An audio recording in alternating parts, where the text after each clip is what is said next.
Gary Smith from the GMB. You're out here in Brussels to discuss the Hinkley Point power station. It's been an ongoing issue. What are the chances that the EU could cause further delay to this project? There is a waste transfer contract that still has to be dealt with by the European Commission. We've impressed upon the Commission today the importance of getting this contract resolved and quickly. We have to say that everything the European Commission said they would do, they have done on time. So we're pretty confident this contract issue will be resolved. I mean, waste has been a huge problem for the UK when it comes to nuclear in the past.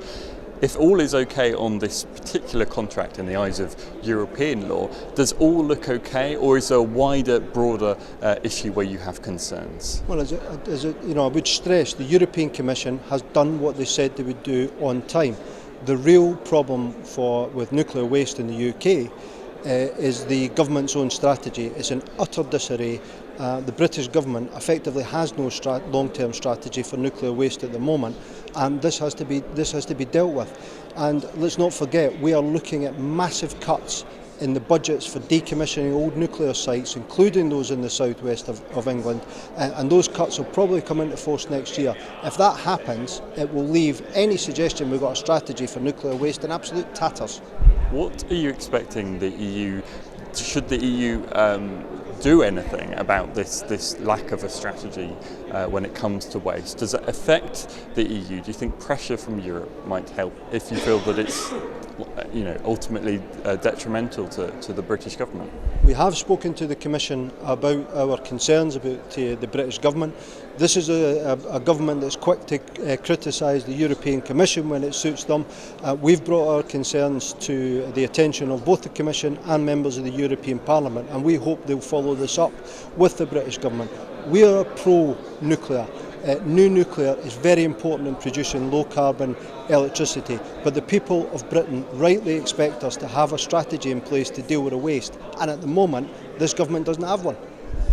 If these issues are not sorted out, is there a risk that this power station is going to be delayed further, and what would the impact of that be locally on jobs?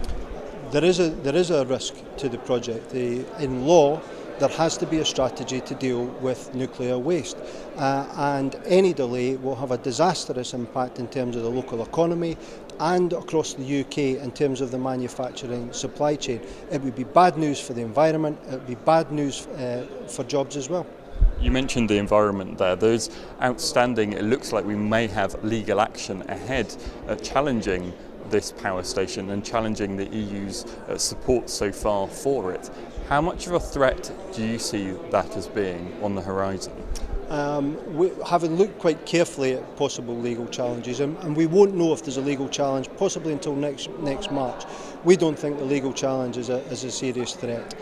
We understand that our colleagues in Austria are concerned about nuclear power, they're anti-nuclear, but the reality is, in Europe, nation states have the right to decide which sources of power they're going to use. UK is pro-nuclear, and it's eminently sensible that we build new nuclear power stations. They're safer and more efficient than the power stations that we've had historically, and they themselves have been very safe and efficient. That said, the Green groups argue that the system that the UK government is proposing, that the European Commission has now supported, the so-called strike price, has broader implications for the renewable sector. It makes nuclear too cheap, it's going to threaten the renewable sector, they say, and therefore they're proposing these legal challenges. Are these issues that are still lying ahead when it comes to Hinkley? Well, the Green groups, and by the way, there is no single position amongst Green groups. Some are pro-nuclear because they realise it's a low-carbon way of producing electricity.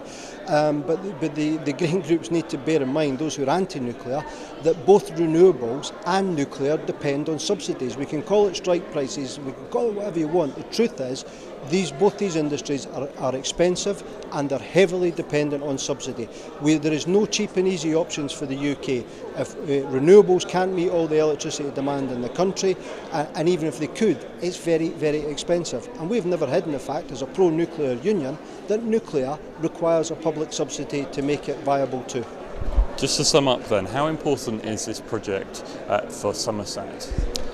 This project is massively important for Somerset. You're already starting to see positive economic impact even before the construction has started as companies have started to invest in Somerset. It's given new confidence to many people in Somerset. It's going to be absolutely crucial to the economy in the South West, and it's got wider ramifications around the UK, because don't forget the UK manufacturing supply chain, this is high value end, is going to benefit from this project as well.